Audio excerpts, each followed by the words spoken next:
जब तक मियाँ साहब ਦਾ पैगाम मौजूद है, जब तक ख्वाजा गुलाम फरीद साहब का पैगाम मौजूद है, वारिस शाह साहब का ना गूंज रहा है, शाह हुसैन साहब का ना गूंज रहा है और गूंजता रहेगा। वारिस शाह उस सदा ही जीवते ने जिन्हें कीतियां नेक कमाइयां ने।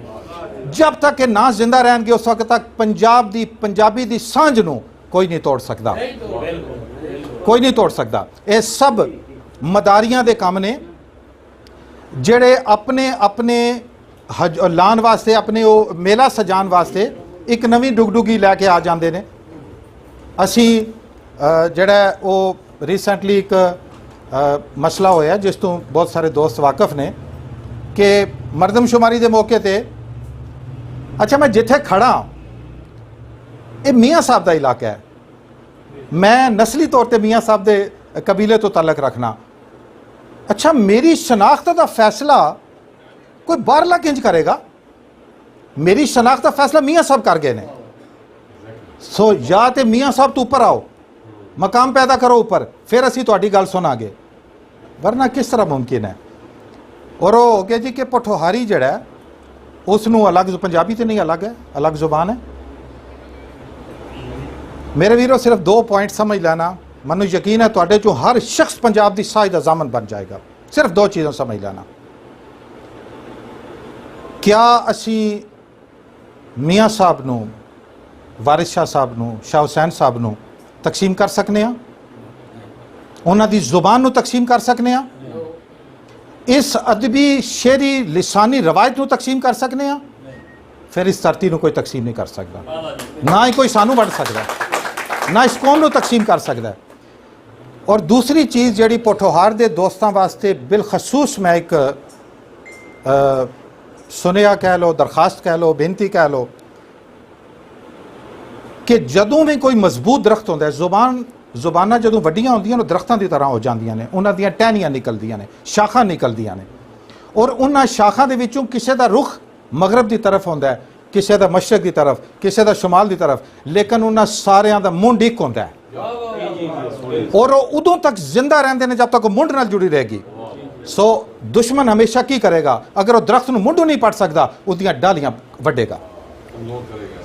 और अगली गल सुन लो, और डाली जदों वड्डेगा, ये बहुत ही गौर करने वाली गल है, दरख्त सिर्फ कमजोर होवेगा, डाली मर जाएगी। तुहाडे सामने हिंदको की मिसाल है। सूबा खैबर के अंदर इस वक्त हिंदको का की स्टेटस रह गया है? पिशावर जड़ा हिंदको का शहर सी अज उदी इंटरनेशनल लेवल पे पश्तो शनाख्त बन चुकी है।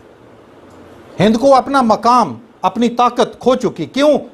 वो इस दरख्त नालों अलग हो गई और टहनियां दरख्तां नालों अलग होकर जिंदा नहीं रहिंदियां, मुरझा जांदियां ने, खत्म हो जांदियां, वो बालन बन जांदियां ने।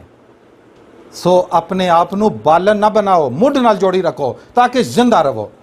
एक नाखुन, एक वाल भी अपनी बुनियाद तो जदों अलग होंदा है तो मर जाता है। ते कौमा जुबाना अपने मुंड तो किंज खत्म। क्या तुसी कल कहोगे कि असी पोठवारी हाँ, साडा बाबा फरीद साहब नाल कोई तलक नहीं है? ये मुमकिन है? जुबाना दे लिसानियात दे मसले ने इन्हों सियासी मसले बना दिता गया। ये लिसानियात का मसला है।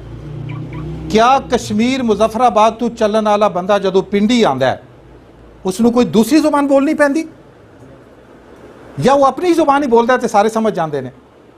साड़ी वोकैबलरी एक है। ए गुजर खान असी खड़े हाँ, कलर सईदा चले जाओ, ए नाल सुहावे चले जाओ, क्या फर्क है या नहीं है लेजे का? और उस तो भी अगली गल जड़ा दूसरा पॉइंट है, पोठोहारी नूं अलग करन वाले लोग पोठोहार दे दोस्त नहीं हैं। क्यों? तुसीं जदों पोठोहार नूं अलग कर दे हो, पोठवारी नूं अलग कर दे हो, मनो सिर्फ ये दसो अटक दे बंदे पोठवारी ने अपने आप नूं मनणगे? वो छाछी ने, धनी है, घेबी है, पिंडी घेब दे अंदर। कल पोठोहार दी वहदत पारा पारा हो जाएगी। कल हर बंदा खड़ा होके कहेगा मैं पोठवारी नहीं हाँ, मैं छाछी हाँ, मैं पोठवारी नहीं हाँ, मैं घेबी हाँ। यार क्यों वहदत नूं तोड़ के और टुकड़े टुकड़े करन लगे हो इंसानां नूं? इस जुबाना ने इंसानां नूं जोड़िया है और सूफी दे ज़ामन ने क्यों तोड़न लगे हो लोकां नूं? और साडा मौकफ यही है, असी किसी के खिलाफ नहीं। पठवारी कौन है? पठवारी मेरा अंग है, मैं पंजाबी हाँ। अच्छा कदी मेरा हथ तुसी वढ़ दियो ਮੈਨੂੰ ਤੇ ਤਕਲੀਫ ਹੋਏਗੀ, ਹੱਥ ਦਾ ਅੰਜਾਮ ਵੀ ਸੋਚ ਲਓ, ਹੱਥ ਦਾ ਕੀ ਅੰਜਾਮ ਹੋਏਗਾ? ਉਹ ਕੁਝ ਵੀ ਨਹੀਂ ਰਹੇਗਾ। ਸੋ ਇਸ ਕਿਸਮ ਦੇ ਜਿਹੜੇ ਸ਼ਰਪਸੰਦਾਨਾ ਔਰ ਸਾਨੂੰ ਕਮਜ਼ੋਰ ਕਰਨ ਦੀਆਂ, ਸਾਨੂੰ ਤਕਸੀਮ ਕਰਨ ਦੀਆਂ ਸਾਜ਼ਿਸ਼ਾਂ ਨੇ, ਉਹਨਾਂ ਨੂੰ ਗੌਰ ਕਰੋ। ਔਰ ਤੁਹਾਡੇ ਕੋਲ ਮੌਜੂਦ ਨੇ ਸੂਫੀਆ ਜਿਹੜੇ ਇਸ ਸਾਂਝ ਦੇ ਜ਼ਾਮਨ ਨੇ, ਉਹਨਾਂ ਨਾਲ ਜੁੜੋ। ਉਹ ਤੁਹਾਨੂੰ ਕਦੀ ਤਕਸੀਮ ਨਹੀਂ ਹੋਣ ਦੇਣਗੇ, ਕਿਉਂਕਿ ਵਹਦਤ ਦੇ ਕਾਇਲ ਨੇ। ਅਸੀਂ ਅਗਰ ਵਹਦਤ ਪੰਜਾਬ ਦੀ ਗੱਲ ਕਰਨੇ ਆ ਕਿ ਵਹਦਤ ਪੰਜਾਬ ਤੇ ਅਸੀਂ ਬਿਲੀਵ ਕਰਨੇ ਆ, ਤੇ ਉਹ ਵਹਦਤ ਜਿਹੜੀ ਹੈ ਉਹ ਸਾਨੂੰ ਸੂਫੀਆ ਤੋਂ ਮਿਲੀ ਹੈ।